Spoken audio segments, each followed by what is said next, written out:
وعلیکم السلام ورحمۃ اللہ وبرکاتہ۔ مولانا صاحب، یہ توہمات ہے کہ فلاں حکومت گر جائے گی تو پھر ہمارا نمبر ہوگا اور پھر اسلام کمزور ہو جائے گا اور مسلمان کمزور ہو جائیں گے، لہٰذا اٹھنے کی ضرورت نہیں ہے، انقلاب کی ضرورت نہیں ہے، بس اس پہ دمے رہو، چپکے رہو۔ یہ توہمات ہے، خیالات ہیں، تصورات ہیں، ان کی کوئی قرآن و سنت میں کوئی دلیل نہیں، اور نہیں موجودہ زمانے میں ان کا کوئی قرینہ موجود ہے، اور نہیں گزشتہ زمانوں میں ان کی کوئی مثال ملتی ہے۔ یہ کہ اگر مثلاً اگر یہ نظام گر گیا، ایران کا نظام گر گیا تو اس کی وجہ سے اور تو اس کے بعد پھر حالات خراب ہو جائیں گے، اور اس کے بعد پھر مسلمان تباہ ہو جائیں گے، اور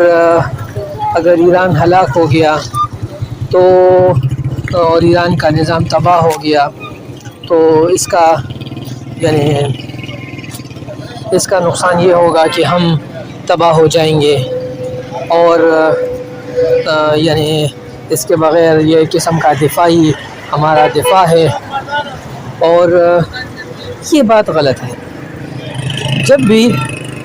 شریعت کا نظام آئے گا، شریعت کا نظام نافذ ہوگا تو ضرور آپ پر کافر ٹوٹ پڑیں گے، یہ بات یقینی ہے۔ اور کافر ہر چیز کو تو قبول کر سکتے لیکن اسلامی نظام کے نفاذ کو قبول نہیں کر سکتے، یہ ایک تہمت ہے۔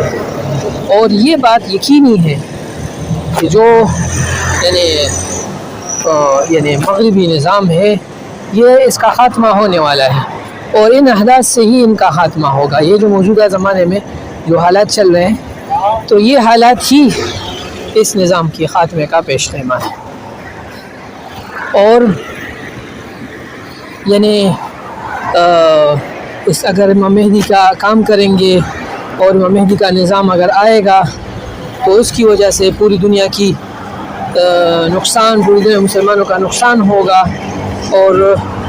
یہ بھی وہم ہے۔ خلافت آئے گا تو امن آئے گا، چین آئے گا، سکون آئے گا، اطمینان آئے گا، پوری دنیا میں امن آئے گا،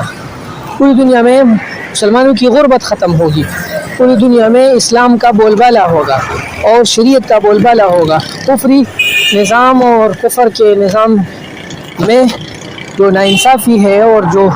ظلم ہے، جس کا ابھی اس کے جو خاکے ہیں وہ بھی نظر آ رہے ایپسٹین فائل وغیرہ میں، تو یہ پروپیگنڈے ہیں جن کے ذریعے سے مسلمانوں کو کمزور کیا جاتا ہے۔ لہٰذا یہ سوال کرنا کہ کفر